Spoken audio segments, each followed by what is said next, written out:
Welcome, everybody, back to the Not So Strange Bedfellows, the relationship between comic books and pro wrestling panel. My name is Joshua Waldrop. I am your host.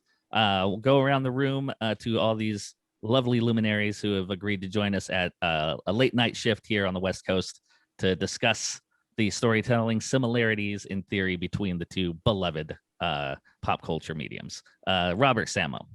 Hey, what's going on? Fanboy Nation in the house. We're having a good time, and we're going to be talking a lot of trash about, well, I might be, but I don't know about everybody else. So, Mr. Offenberger. Hi, my name's Rik Offenberger. I operate First Comics News, and I also publish comics from G-Man's Comics. I worked for Archie for 10 years as the public relations coordinator, and for Mach 1 Wrestling, I ran their website. Man, G-Man Comics, it's so exciting because every time we've had you on the panel, we've done this almost, I think, like 15 years now between starting it at Long Beach Comic Con and then moving it on over to San Diego. And you were always kind of the one on the panel that hadn't necessarily written a comic yet, done everything else, owned the shop, written an encyclopedia, done everything. And now G-Man Comics bringing back superhero comics to what we loved as a kid and doing a great job at it. Well, thank you. I appreciate it. We're having a good time. French Sky. Hi, I am Francis Szyskowski, what do you want to call me? I am a reporter for First Comics News, working with Mr. Rik Offenberger. I also worked with Josh in the wrestling business for about 10 years or so, about that. In production aspect, of course, a lifelong wrestling fan, and also, working on that novel or comic. What do we call it? Working on that novel. But yeah, Voice. That's part-time streamer. So, well, I don't have a cool nickname like Francis Sky. That is sick, bro. Yeah, comic book writer with Silverstreek and Legacy to my tally. But currently, I host the Draped in Gold podcast, one of the only shows on the planet that recaps not only NXT but NXT UK 5 minutes after it goes off the air, live every Thursday on the West Coast. DrapedInGold.com. Some of you may better know him as the creator and host of the legendary 26 Stone podcast. Stop with that. No, that podcast has been dead for 4 years, man. Mr. Kevin Kleinrock. Hi, my name is Kevin Kleinrock. I'm the president and executive producer over at Masked Republic, but I've been working in the wrestling space since I was 16 years old, writing, producing, creating. And then most recently with Masked Republic, a few years ago, we launched a comic book universe called the Luchaverse that we've been working on. And we've got a number of other comic and entertainment properties in development right now. And excited to be back again. Excited to have you, man. Cookbooks. Lucha cookbooks? We've got... Who would have thought? We do. A Eat Lucha like a Libre luchador, cookbook. now in stores everywhere. Good product. Eat like a luchador. It features 60 recipes that all exclusively consist of chicken and rice. That is not true. We got everything from vegan horchata cupcakes to Conan's. Rey Mysterio's wife taught Conan's wife how to make caldo de res, and lots of great fun recipes and stories. And do you guys have a shelf at Lucha Taco in San Diego? Not yet, but hopefully so. Our company is based in San Diego, and we've been friends with those guys since the beginning. A lot of the photos on their walls came from one of our shows we did in San Diego. So definitely love the Lucha Taco, Lucha Libre Taco. Lucha Taco is a good restaurant. We went there too. We enjoyed it. You got to sit in the ring when you go to the original one. Amazing place, great food. The California burrito, top notch. It's a must stop every time we go to SDCC 2022. Is anybody going in November, Thanksgiving weekend? Nah, I can't do Thanksgiving weekend, man. Weird, right? Yeah. Hopefully, it'll be well attended though, and then 2022 will be back full force. We will be back full force, and everybody there. Yes, I am Anthony Ray Bench. I am a writer and producer, and I used to watch wrestling on TV. And now I watch wrestling as YouTube highlights. It's a lot easier on my sanity. It really is. Well, that's interesting. That's an interesting jumping off point. We've done this panel so many years, and we've talked about the similarities in the storytelling with pro wrestling and comics in so many different ways. Talked a lot about our early influences in both, which we can still do here today. I know Flobo's dying to talk about Jughead. But like what Anthony just said, watching wrestling on TV as a kid, now 2021, I don't know how many people are still watching wrestling on TV. We got the Wednesday night wars between AEW and NXT, which was, I mean, for some of us, which is all of you on this panel who was paying attention to pro wrestling during, the Attitude Era, the late 90s, a combined war featuring like less than 2 million viewers is a little funny, seeing as how it was like 15, 16 million people back in the day. But then you account for hits and streams and shares and views and all the social media metrics that really count for everything nowadays. How do you guys think, and anybody can jump in on this one, as a viewer, as a consumer, as a fan of both pro wrestling and comics, has there been much of an overlap in how those two have kind of developed and how we consume them? Because it seems to me like obviously everyone's getting on the streaming bandwagon, which, by the way, not for nothing, like to shout out a little old school UPW, one of the first companies to be live streaming on the internet. We were there, we saw it. Of course, nobody remembers because it wasn't very good. But anyway, 2000, man. Well, 2000, right? In both comics and in wrestling, the market is shrinking for the number of eyeballs you've got on any of the product week in and week out. You're selling fewer comics and you're having fewer people watch wrestling, but somehow it's vastly more profitable than ever before in history. You look how well Disney is doing with their Marvel acquisition. You look how well DC is doing with their, they're out on their own. They left Diamond and they're doing fine. That was the kiss of death for Marvel to leave Diamond. And you look at the number of viewers that show up on Raw each week, and the numbers are small compared to what you're used to. But you look record profits today. A buy recommendation on WWE based on their cuts in their budgets. So you and I as viewers say, oh, the number's going down, but the penetration is going higher. People are not consuming the way they used to. There are more things to watch on TV. So it's not necessarily that you get 10 million viewers and the 10 million viewers are actually switching back and forth. So it's 5 million viewers watching both shows at the same time, because you don't have to do that anymore. People will download the show. People will watch it later. People delay their viewing. People will watch on their phone and it won't get the same, tick as it does for Nielsen. Same time, comic circulation is smaller than it used to be, but they're charging $5 a comic, and the price is then driving the market, and people are finding it what they want. Wrestling is cheaper than ever before too. You used to pay a fortune for a pay-per-view. For 2 pay-per-views, you get the whole network for a year, and that's the Peacock network. So you get all the other shows they have too. So it's really, you can't really compare the two. Right, and that new Punky Brewster was phenomenal. So yes, it was. I didn't see the new Punky Brewster. You have not seen the Punky Brewster? You are missing. It's not bad. It's enjoyable. Yeah, the new one. Kevin, you had a thought?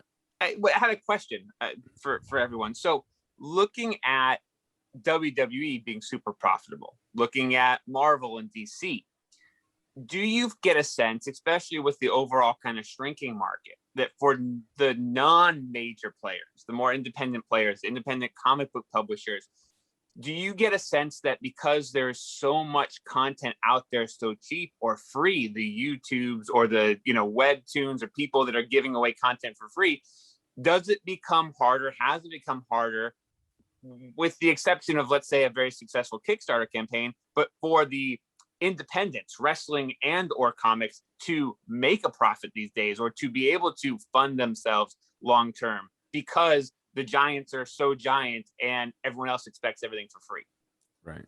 Well, I mean, the model's completely flipped, hasn't it? I mean, TV programming used to be basically an infomercial or a commercial for the live events. And now the TV product is just kind of content churned for the sake of content churned.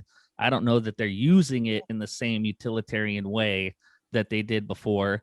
Yet crowds are much smaller now than they were, say, 20, 30 years ago. But I mean, a front row ticket price, people are paying $65, $70 for a VIP ticket. So, I mean, it's weird to see kind of this shift in the prioritization of content creation for the sake of having content and a back catalog that you can monetize later in streaming rights and whatever, versus how the model used to be getting butts in the seats and getting people to a live experience.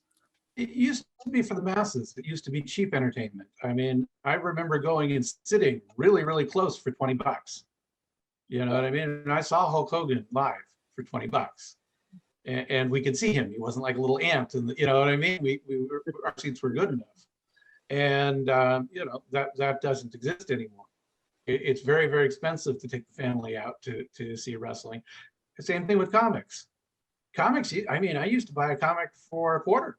You know, your choice was one candy bar or two comics. You know, but now comics are $5. You don't find a candy bar for $10. And now with all those pesky cameras everywhere, you know, Rick can't get those two comics for a quarter anymore. Yeah, no. That becomes a problem too. But like when we're publishing, we're at $10 a book. And we become, you know, it used to be that they would go out cheap and then they'd become collectibles and then the prices would go up. But these days, if you're an independent publisher, you're publishing at what it takes to turn a profit. And then you find the size market that is interested in your product or you're out of business. And we're not selling enough product to be distributing through Diamond at the moment, but we're selling enough product to, you know, to a niche market at a higher price point.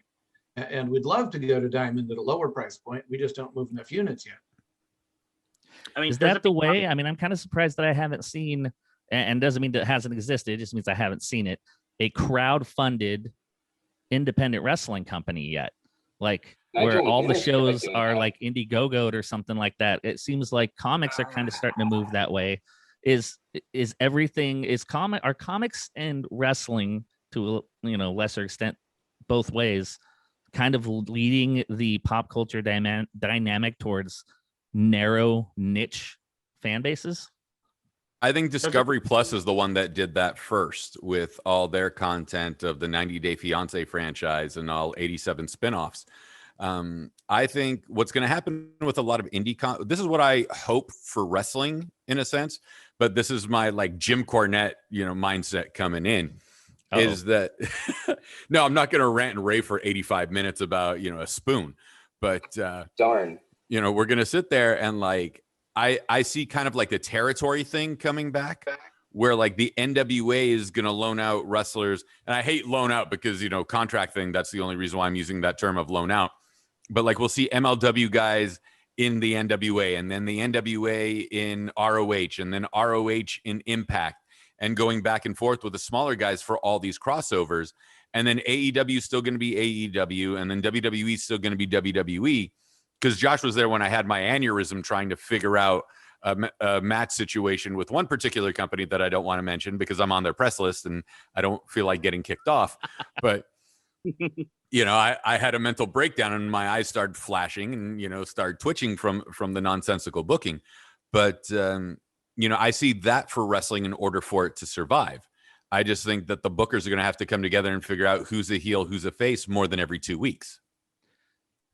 Nonsensical booking. That's interesting. That's something else that's hotly debated right now, both in wrestling and in comics, because as Rick pointed out, overall eyeballs, casual readers, if you will, reading comic books drastically down. Same with pro wrestling.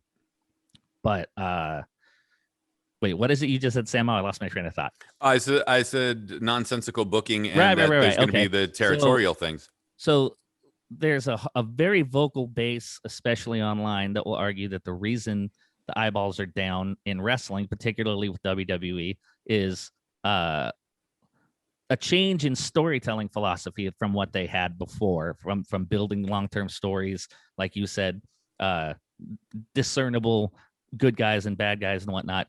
And I'm hearing the same thing regards to comic books, why people aren't buying, you know, say Marvel or DC as much anymore. There's more of a I don't know, like an identification, politicization, a muddying of like of the character dynamic. Everybody's an anti-hero or everybody's, you know, some other thing. Is has the storytelling in those mediums changed really to you guys? Do you see it as a consumer of both, as somebody who loves both methods of storytelling, comics and pro wrestling, a dynamic shift in how the stories are told? And do you think that's maybe why there are less eyeballs, or is it just impossible to compete with the fluvia of stuff and content we have coming at us all the time? Well, one other thing that we have to worry about is the pandering.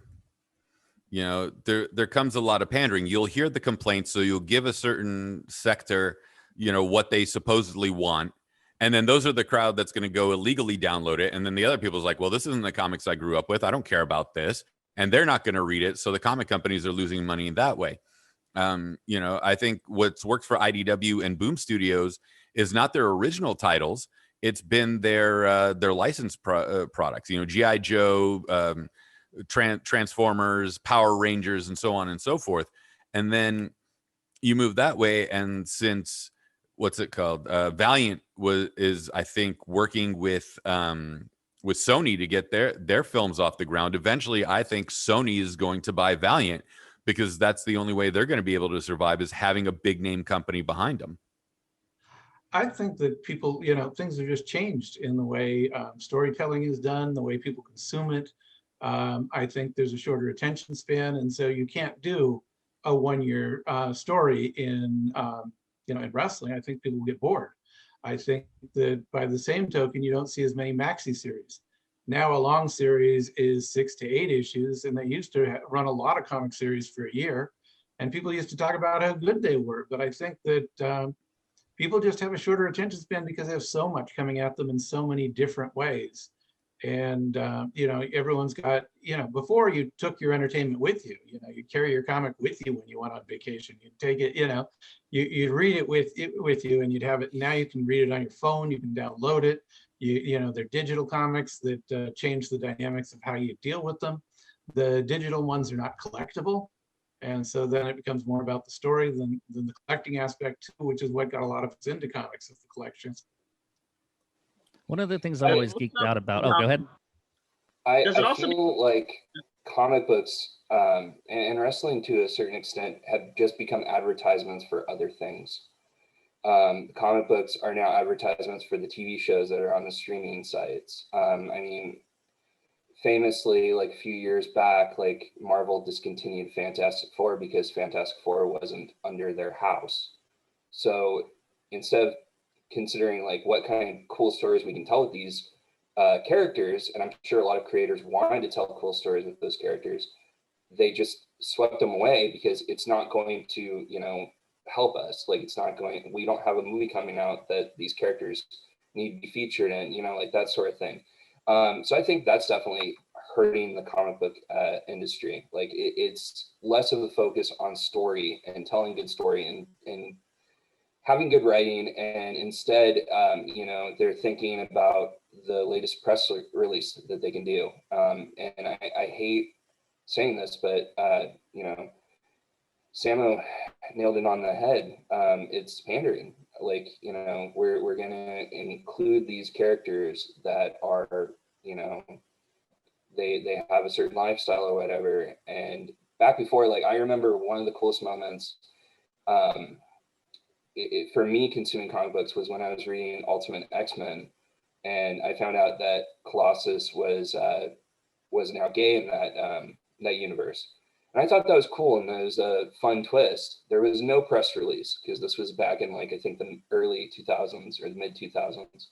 There was no press release. There was no push in order to promote the book. It was just something that happened, and I thought it was great. And now, like, there's this cynical side of me to where it's like, you're not introducing a great character because it's a great character. You're introducing a character because you're trying to push an agenda in order to get eyes onto it. And I don't necessarily think that's working out very well. I mean, there is that backlash that came with the characters like Snowflake, and what was the other one?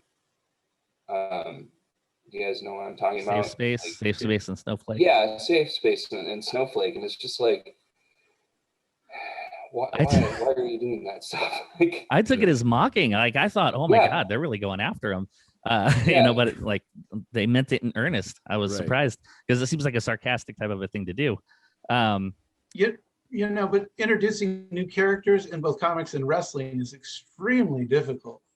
I mean, if you really look back in comics, you got Deadpool coming out, you got Wolverine, you've got the Punisher, who was the villain who became the hero. And that's really, I guess Harlequin also, was a breakout star, but all the rest are just moderate sellers at best.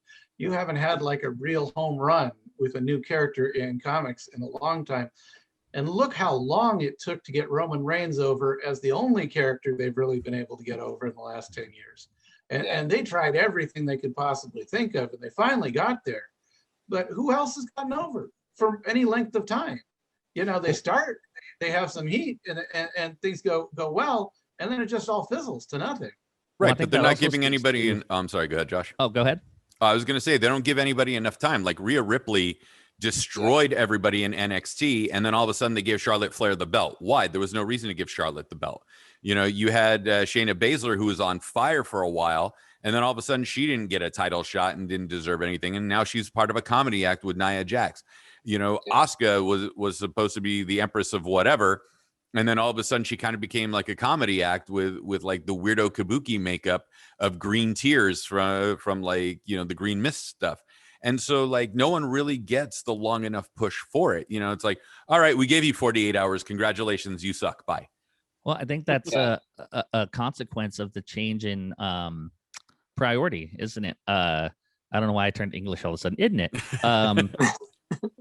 Because if you listen to the commentary even, and commentary is how they communicate what's going on to the audience. 20 years ago, the commentary was about what was going on in the match. It was very much like listening to a sporting event on the radio. They were painting a picture audibly. Now it's all promoting either something later in the show, promoting the pay-per-view, promoting the sponsors. It's everything but what's going on in the ring. Relating to that storytelling, kind of the shift both in wrestling and in comics, that's always the part I geek out about most about this panel, is talking about the theory and the psychological storytelling hallmarks in between the two. Flobo, you've written Silverstreek, which I think is still available on Kindle, right? Legacy. Yep. Francis has been working on the Massacre Twins for a long time. What are story elements you guys put into those, whether it's politically, socially, character-wise, that you're not seeing as much of nowadays in wrestling or in comics? Francis? For me, it was just kind of having, kind of like, it's like the Kevin Smith thing about like, okay, if it makes me laugh, then I'm going to do it. But also just having fun. But also, I was going to say earlier, like, I agree with Anthony. It's become kind of an aesthetic thing where it's like, it's almost like music where the album is like the second thought. It's the touring. You got to go or like with comics, you got to go to conventions. You got to make more merch. Got to make shirts. Got to make so-and-so. Like, even with Wolverine, it's like, okay, cool, comic, awesome. But I want the Wolverine shirt. I want the bust. I want the figure. I want to go to Disneyland or Universal Florida to go see the character. So it's become, you're selling everything else but this mini infomercial. And I would but with me also is there needs to be limits and almost kind of logic to no matter what world you create, no matter what powers or what anything, abilities, blah blah blah, it needs to have a limit. Or you can't, like I've used an example before. I mean, yeah, Hogan whatever he did in Japan, but you can't see Hulk Hogan in a match suddenly doing a moonsault. Wouldn't make any sense. You wouldn't have like Rey Mysterio slamming the Big Show. Couldn't have it. So even if one of my characters has powers that are telekinetic, but there's also a limit to that. Like, can they control only organic or inorganic materials? That kind of thing. Or using the powers too much, you lose your energy and you pass out. Things like that. So there's got to be always a limit to your world. There can't just be a free-flowing thing. Otherwise, everyone can just do whatever they want, and there's no point. We just battled. It's 1984 with all the nations battling, and there's really no end. It's just a stalemate. It's really fun to see a writer or a storyteller in whatever medium break the rules, but there has to be the rules there to break in order for them to break the rules and for us to appreciate them breaking the rules. Flobo? Just to put a cap on the first part of this the panel, I think when it comes to characters, and even with wrestling and comic books, no one reads a comic every week because it's cost prohibitive, because it has a high friction point of sale. You have to go to a comic book store, and if you're busy or if you're in a disadvantaged neighborhood, you don't have the same access. And so a lot of times you get in a situation where you may be familiar with a character, but you have to be off that bus for months or years at time. And I think a lot of promotions, AEW and WWE, have that same situation where they have to establish characters long term. So you can say, oh, that's why people who haven't watched WWE in months can go, oh, Roman Reigns is doing pretty cool because he's been a heel for like 9 months. But week to week, you have to give me something. And to Roman Reigns' credit, his beats are mostly character based. So he's talking backstage with Paul Heyman and his cousins, or I don't know, it's the other man, the other one. You can't tell them apart anymore if you watch this week. Compare to something, another good idea we saw in wrestling, the Hurt Business, right? The Hurt Business was a fantastic stable, and people lament them breaking up. But I can tell you, the people that lamented them breaking up did not watch Raw every week, because as much as I liked them together, they had no one to fight. They were this group that beat people up. They fed them Retribution, which is another faction that had to be totally cannibalized to support this, and they were running out of story. So as a writer, if someone says, give me something for the Hurt Business, I'm looking at that Raw roster going like, I have to create something out of thin air to make that work. So I kind of understand when you say, hey, look, this doesn't work for me. So when I make a character or develop something, I work backwards. I go, what's something that I would like to see that I have not seen before? Because as a writer, I'll be able to have the inspiration to keep writing that. Francis is right. Everything needs a limit. Everyone has weaknesses. I do a full flesh thing. I try to do like favorite movies, favorite foods, favorite TV shows, so I get a better handle of this human being and not treat them as just a character. Because when it comes to wrestling and when it comes to comic books, the wins and losses ultimately don't matter. Like I have 4 Bailey shirts and she's lost matches. She's won matches. It's because I want someone to come out there and say, I am better than you. I'm a role model. Or I love Sheamus because he goes, look, I'm an Irish stereotype and I'm okay with that. Those are something you can drag on to. Give us something to love quick, or give us something to hate. Yeah. Really quick though, Flobo had a point. It's when someone will come back to something and all of a sudden like, okay, I know what do you call it? Never mind. Aleister Black. I loved Aleister Black, the character, of course, me being the metal person. A lot of people who are in the alternative scene liked Aleister Black because he's true to that scene. But now you're going to go, okay, I come back and where's Aleister? Oh, he got released. Well, screw this. Same thing happens sometimes in comics. Like, it's like, oh, I like, like when you say here, oh, Robin's dead. Like, wait, Dick Grayson's dead? Oh, no, not Dick Grayson. It's, Tim Drake. It's all this. It's a thing where sometimes the comics move on too fast for some people. So, how they always say like, oh, your first comic, it's always one comic is always someone's first comic, but somebody coming back is like, well, I can't relate to this anymore. And that's the hard part, is to bring them back with something like that. Is how do we do that when you've already taken away something that they love? So that's a good question. Like how long do you hold on to somebody to say, oh, it's not working now, or oh, this character is gone, and now it's like, well, there's this character, but it's like it's not the same. To them, it's not the same. I think for wrestling, I'm sorry, go ahead. Oh, no, I was just going to say, I think the interesting thing with comics and with wrestling, and you see it in other forms of media with like independent bands or whatnot. I mean, there is always and has to be an economic side to it. I mean, or else it doesn't make sense to, you can't throw money down a toilet. So as much as, there's how many people, millions of people watching wrestling, somebody was going to like Aleister Black, which means that when Aleister Black gets released, because in the company's mind, he's not directly making them enough money right now, those people that like him are going to be upset, of course, and think they shouldn't have released him because they like him, of course. But ultimately, you can't keep producing a comic. Rick, you're doing G-Men right now as a crowdfunder. If the comic sucks, or not even if it sucks, but if it just doesn't resonate, and you don't get enough people backing it next time, you're not going to be able to make it again.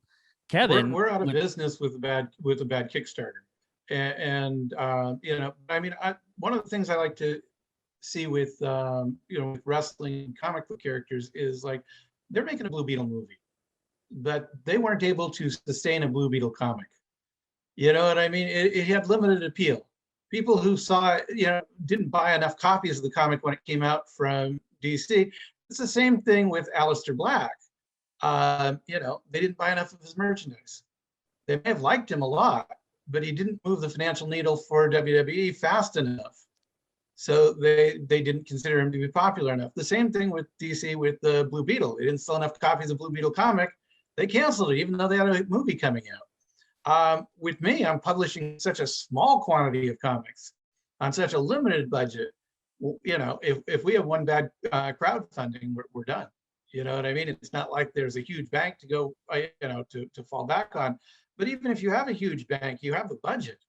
And once you spend more on creators, and I saw this when I was working in at a bigger publishing company. They had a budget for their books, and they had to pay the artist, and they had to pay the writer, and they had to pay the colorist, and they had to pay the printer, and all these fees are front loaded. And then Diamond comes and pays you 90 days later, if they're, and so you've had to pay all these people for 3 months before you see that first dollar come back. And that is so expensive that there comes a point where you say, I front loaded too much money and we're not seeing enough money come back.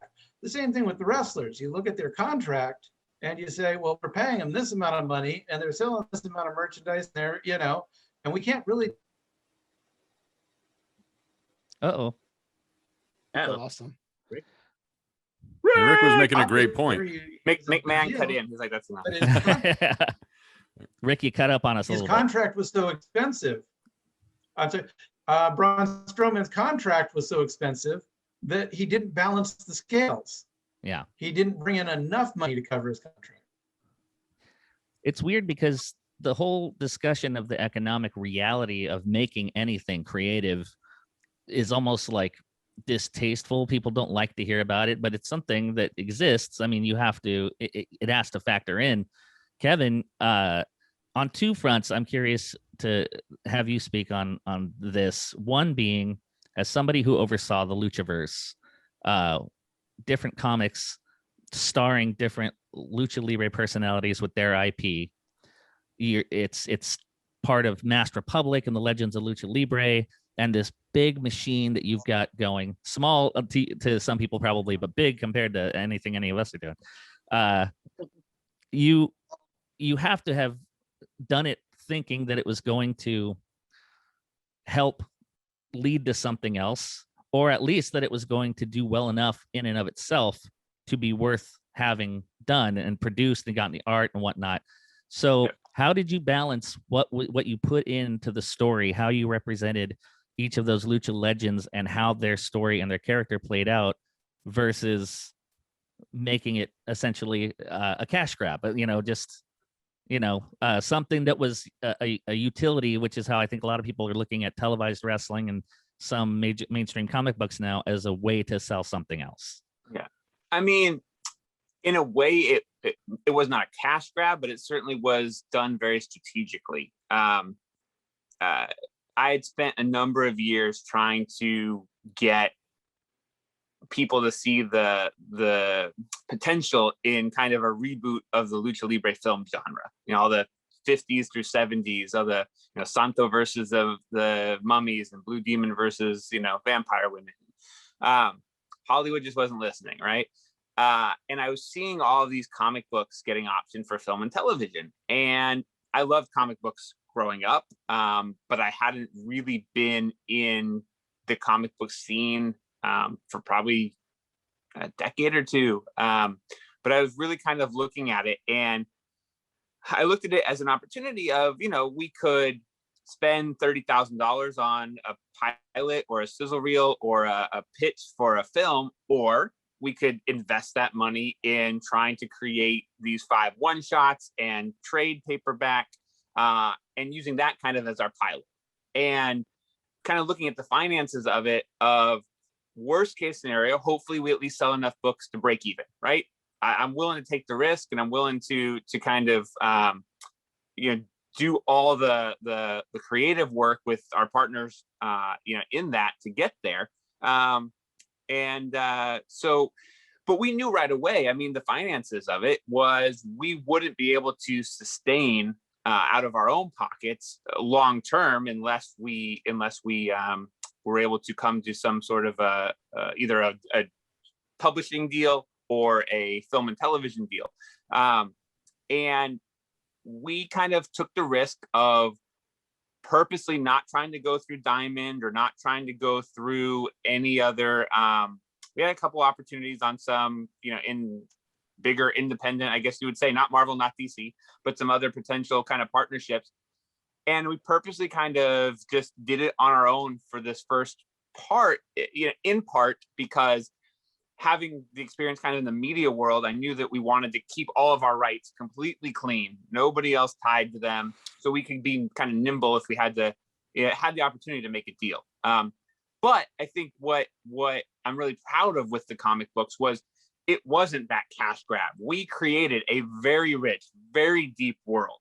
I honestly think that these are the best wrestling comics with real wrestlers.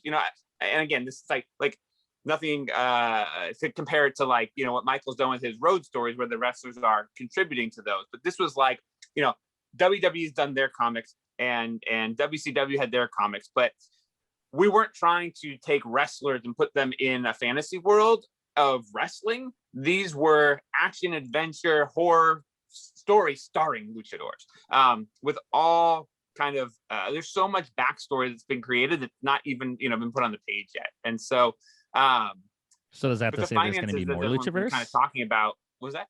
I said, is that to say there's going to be more luchaverse? I mean, that's the plan, right? I will say that, as everyone here knows, trying to do anything with your IP is a very long process. But I am hopeful that next year, if invited back to this panel, we'll have a lot more to talk about, and I will leave it at that. You're always going to be invited back to the panel, man. The other thing I wanted to hear your thoughts on, as we were talking about kind of the shift in perspective from the focus really on televised or created visual programming as a means for being a advertising vehicle for live events. You have spearheaded the Expo Lucha, America's first Lucha Libre fan expo, for several years now. This past year, due to we all know what was going on, it was digital. How did that differ, arranging the digital? Would you consider, even though it wasn't a live event where you were seeing a realization at the box office ticket wise that the virtual Expo Lucha you would consider a success? Because I checked it out, I thought it was awesome. Would you compare it to the live event? And do you think that a virtual presence is something that might be maintained going forward? Well, I will tell you, it was a heck of a lot cheaper than doing the 2-day live expo that cost us, about $100,000 to do. And you're crossing your fingers that you're gonna at least break even, if not make a little bit of a profit. So yeah, I mean, it was definitely a success. So with Expo Lucha, we did our Vegas one, and then we did our San Diego one. And the plan for 2020 was to start to roll out, or in 2021 was to start to roll out 3 to 4 times a year in different markets. And then COVID kind of killed that. And so now we're looking for 2022 for that. But it was really important for us to kind of keep the brand alive. We just signed on new partners for it. A branding and licensing company that's now our partners in it. And we couldn't let the brand disappear for a couple of years. And so it was a great success. And I think that, this kind of goes back to the digital age that we live in, where for comic books, especially, it's all about social buzz. It kind of goes back to the wrestling too, right? How do we build the audience? Because as everyone's talked about, we've got many, I don't care how WWE spins it. When you add up even who's watching on, +7, or who's, watching clips on social or whatever, it's not the same audience that it was in 96 and 97 when you had the Monday Night Wars going on. It's not. We've lost millions and millions of fans. And while there might be, when you add everything up, it's not that the industry's, vanishing, so to speak. There's still millions and millions of people engaging in wrestling every week, but it's not the same. And the question always becomes, how do we bring in new fans? How do we get new eyeballs? And I think that, with AEW, the question has been, and this was the same thing with Wrestling Society X. Like my whole goal with Wrestling Society X was, how do we bring people who do not care about wrestling today into pro wrestling? And for me, it was, how do we grab that MTV generation that just thought that pro wrestling was like oiled up dudes in Speedos body slamming? And I was like, that's not what wrestling is. Like, there are these like young kids out there, this MTV generation age, that are doing these crazy high flying things that you don't even understand is modern pro wrestling. And I think that's where social media presence and digital conventions and all of that comes in to support both wrestling and the comic book business, right? How do we get new fans because we're presenting an interesting take on a comic book, an interesting character in a comic book, an interesting subject for a comic book? And how do we use the digital medium to get that in front of someone who might be like, I didn't understand that's what comic books were. I think, one of the opportunities that we see now is, because of the popularity of adult animation, I'm really curious as to how many people are now discovering the, Invincibles of the world, or other series that have now come from kind of more adult, edgier comic books, but people are discovering them first because of TV, or discovering them because of their buzz online, and then they're going and they're picking up the books. I think we see that sometimes with the graphic novel sales once something hits television. But yeah, man, that social presence or the digital presence is super important, I think, for everybody moving forward. Yeah. Well, there's one thing that wrestling can do for sure that comics can't. And that's the fact that you can't have your announce team change face and heel, not only every other match, but in the middle of a match. Like, let's say Kevin Flobo and I are a 3-man announce team, and it's the Dodgers versus the Giants, right? I can't sit there in the 5th inning and go, you know what, forget LA. I'm now a Giants fan in the middle of the game. And that's what the announcers are doing on Raw and SmackDown, NXT, and God knows what other programs that, my head's exploding from watching, because I'm like, you can't change in the middle of the match. Like, like when Josh was doing the commentary for Mach 1 Wrestling, rest in peace, Johnny, and we miss you. And, it was a great time when we were all there. But there was a guy named Ruben Iglesias. And I love you, Rubes. Whatever he's about to say, yes. I love you, Rubes. All right. I forgot what Ruben's real nickname was, but Josh kept calling him the unwatchable Ruben Iglesias. He was the unbreakable, I think. It was something to that extent, but you kept calling him the unwatchable because you were the heel announcer and you roasted him for every single match that he had because he was the babyface and you were the heel. And that's what you did. You didn't sit there and halfway through his match go, you know what? I kind of really like this guy as a person, even though he's not quite there yet as a main eventer. Yeah, I appreciate that. I actually got called out one show right after the show was over on a Friday fight night from one of the other local wrestlers who heard some of the commentary and was like, well, so you just think it's cool to shit on everybody, huh? And I was like, dude, did you not see what I was doing? I was purposefully telling everybody how good the guy who I knew was going to lose was because I booked it. So I was making myself look like an asshole on purpose. Right. But you're the heel announcer. Yeah. I think one of the things that kind of from the conversation a little bit earlier about the kind of the storytelling and the differences and the similarities with wrestling and comic books is, I think most of us on this panel would probably agree 10 years ago, 20 years ago, the characters in wrestling were better, for lack of a better way of putting it, because you were getting more of the real person. You were getting more of their natural way. It was bullet pointed. It wasn't fully scripted. You didn't have people writing scripts for people that, would never use those words in real life. So it comes out as fake. And I think one of the advantages that comics has is that you, as the comic book writer or whoever's writing it, it's all them. It's exactly presented the way they want on the page. And yes, people may interpret the words on the page differently, or it might, hit them on an emotional level differently. But the character development is all on that writer. And in wrestling now, we've got this really weird mix of like the writers and then the person portraying the character, and it might not really be the best marriage between them. And so the storytelling, I think, gets a little bit muddied because it's not this one person who's really in control, and being able to kind of deliver a better version of that story. But Yeah, you I agree. I also think that think comes back that to- no one's willing to turn it up to 11 because, you know, they're scared of cancel culture, and like they have to apologize on Twitter for what their character said because people got offended by it. I'm like, you're a heel. You're supposed to be offensive.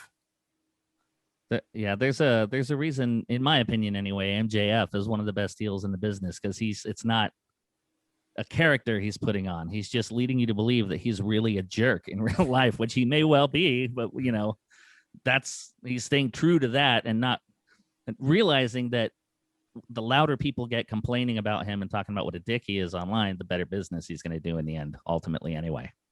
And I mean, people pay him to abuse them on Cameo, or I think Randy Orton doing the same thing, right? It's great. Like, you get paid to deliver what people want in character. Great. Yes, New Jack was doing the same thing. Rest in peace, New Jack. That you know, all of his cameos were just running people down, calling them fat asses and all this stuff, and it was tremendous. Scott Steiner too. Scott Steiner, he's making a fortune right now, just cursing people out. It's, you know, I guess it's one of those situations of when you find what you really love to do, it's not really work. How much is a Steiner math cameo? Somebody asked that. I think you got to pay extra for it. Okay. Yeah. Well, we're going to be wrapping up here soon. Before we go over too much time, I want to thank all of you guys for joining us here on the panel today. All of you guys are creative dynamos and some of the most interesting and fertile minds of people I know around me. So I'm really appreciative of you guys jumping on late at night. And a thanks again to San Diego Comic-Con SDCC at Home 2021 for allowing us to do this again. There's so much ground to cover. We always find something new to talk about, and it's a lot of fun. Go around one more time, and everybody let them know what you've got going on, your project, where they can find you on social media and all that good stuff. Mr. Samo. You can find us Twitter, Instagram, the website itself, and Facebook. I think people are still using that, at Fanboy Nation and fanboynation.com. Wrestling, comics, movies, MMA, all the stuff, you know, games, everything that you can geek out on and fanboy out on, we got you covered. Francis Guy. You can check out some of my articles over on firstcomicsnews.com, of course. Also, be starting up again, hopefully soon, on Twitch, doing some gaming streaming with, of course, most of it Overwatch. But come check me out. I'm Viva La Fran on there. You can also check me out on Twitter. It's Viva La Fran with underscores in between the words, or the name. Yeah, the words. And also on Instagram at Viva La Fran Zig. So go check it out. Hope to see you guys in the Frandome pretty soon. I like Mr. that. Anthony Ray Bench. You can find me on Twitter at This Game Cheats. And I'm currently working on a feature-length documentary about G4 and their flagship show, Attack of the Show, called Attack of the Doc. And we are in production on that right now. And yeah, other than that, not much going on right now. Congratulations, by the way, Anthony Bench, starting his master's program pretty soon. Master Bench. Mr. Flobo Boyce. Master Bench. Look, the two most sacred and highest forms of art are comic books and professional wrestling. And I tell you that why every single week on Draped in Gold, drapedingold.com, because it is performance in the round. It is the best character work on television. And I have to disagree with everyone on this panel. MGF is not a heel and Roman Reigns is not a heel because everyone loves them. True heels, Nia Jackson, Baron Corbin. Drapedingold.com, flobito.com. Holla at your boy. Tell him, Flobito. Hey, Mr. Rik Flobo have a Offenberger. podcast? What's that? Hi, yeah, you can find me at firstcomicsnews.com. We're also on Facebook and Twitter. And G-Man Comics is g-man-comics.com. And there you can see our new comics. We'll have a whole new run coming out in August. We'll have a Christmas special and a Hanukkah special for anyone who prefers either of those, as well as continuing issues of all three of our main comics. And Mr. Kevin Kleinrock. You can find all things Masked Republic at Masked, M-A-S-K-E-D, Republic on all the social media. except TikTok. We haven't done TikTok yet, but Facebook, yeah, Instagram, and Twitter. You can follow the Luchaverse, most of those places as well. And yeah, we are both feet, arms, head into entertainment development right now. We've got an animated series in development in Mexico. We've got our Luchaverse stuff that we're working on. We've got a couple kids properties that we're announcing soon. So lots of fun entertainment stuff to come, hopefully over the next 12 months. Man, so many exciting things coming from y'all. Really appreciate all you guys being here. I'm Joshua Waldrop. If you're in the Southern California area, at some point in the near future, you may see me out telling jokes on stage, talking about my genitalia for laughs in front of drunk people. Also, to kind of echo Mr. Kleinrock's sentiments, a lot of cool shit on the horizon that I was hoping to have ready to talk about today, but not quite yet. Coming soon. Follow me at SoCal Franchise, SoCalFranchize at AOL.com. That's my email address. You can find SoCal Franchise on Facebook, Instagram, all of the things. And one of those things that will be coming this year / first quarter of next year, we got movement on the Massacre Twins. Francis, good omens coming after all these years. So thanks for watching. What's that? I was gonna say, doesn't Flobo have a podcast? He's got several, but my favorite of which is the 26 Stone podcast, which you can still hear through all wonderful podcast outlets. That show is dead. I can go through all of it. Commander's Log, Flobo Star on Netflix, New Amsterdam Radio, What's Up Flobo, What's Up Flobo, After Hours, and Draped in Gold. Yet you still go with the one that's been dead for the past 4 years. It's not dead. It lives on in our hearts. Big shout out to the big homie, Michael Kingston at Headlock Comics. Sorry you couldn't make it, but in fairness, it is 2:00 in the morning your time, and we're all West Coasters, so all that crappy talk. Guys, thanks for joining us at the SDCC at Home 2021. We hope to see you at SDCC in person, San Diego, the Convention Center 2022. Thanks a lot, guys.